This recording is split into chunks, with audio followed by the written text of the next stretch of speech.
కాంగ్రెస్ ఏడాది పాలనలో ప్రజలకిచ్చిన ఒక్క హామీని కూడా అమలు చేయలేదన్నారు. కాంగ్రెస్ పాలనపై ఒక్క వర్గం కూడా సంతోషంగా లేదన్నారు. రైతులకిచ్చిన రుణమాఫీ ఇప్పటి వరకు పూర్తిగా అమలు చేయలేదని అన్నారు.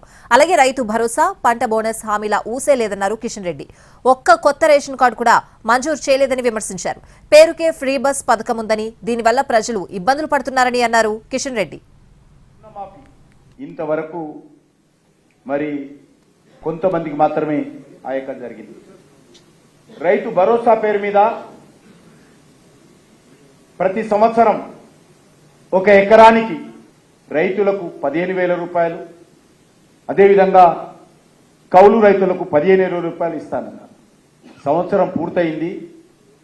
పాత పథకాలు ఏమైనాయో తెలియదు, కానీ రైతు భరోసా రాలేదు.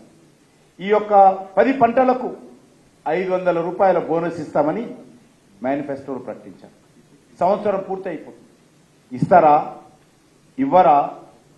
మరి వరిలాగానే వీటి కూడా కొర్రీలు పెడతారా?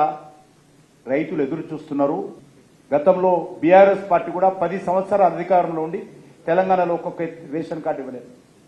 సమైక్య ఆంధ్రప్రదేశ్లో కాంగ్రెస్ పార్టీ ఆ రోజు ఉన్నటువంటి ప్రభుత్వం ఇచ్చినటువంటి రేషన్ కార్డు ఈ రోజు వరకు ఉంది.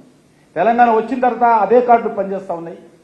కాంగ్రెస్ పార్టీ వచ్చిన తర్వాత కూడా సంవత్సరం పాటుగా కూడా ఒక్క కొత్త రేషన్ కార్డు ఇవ్వలేదనే విషయాన్ని ఈ సందర్భంగా మనవి చేస్తున్నాం. ఆ గవర్నమెంట్ ఆర్టీసీ బస్సులు ఇంతకుముందు 10 ట్రిప్పులు తిరిగితే ఈ యొక్క ఫ్రీ బస్సు వచ్చిన తర్వాత 2 ట్రిప్పులే జరుగుతూ ఉంది. అనేక గ్రామాలకు బస్సులు రద్దు అయ్యారు. కాబట్టి పేరుకు ఫ్రీ బస్సు, కానీ అసలు బస్సే ఈరోజు చాలా గ్రామాల్లో తక్కువ ట్రిప్పులు తిరుగుతూ ప్రజలు ఇబ్బంది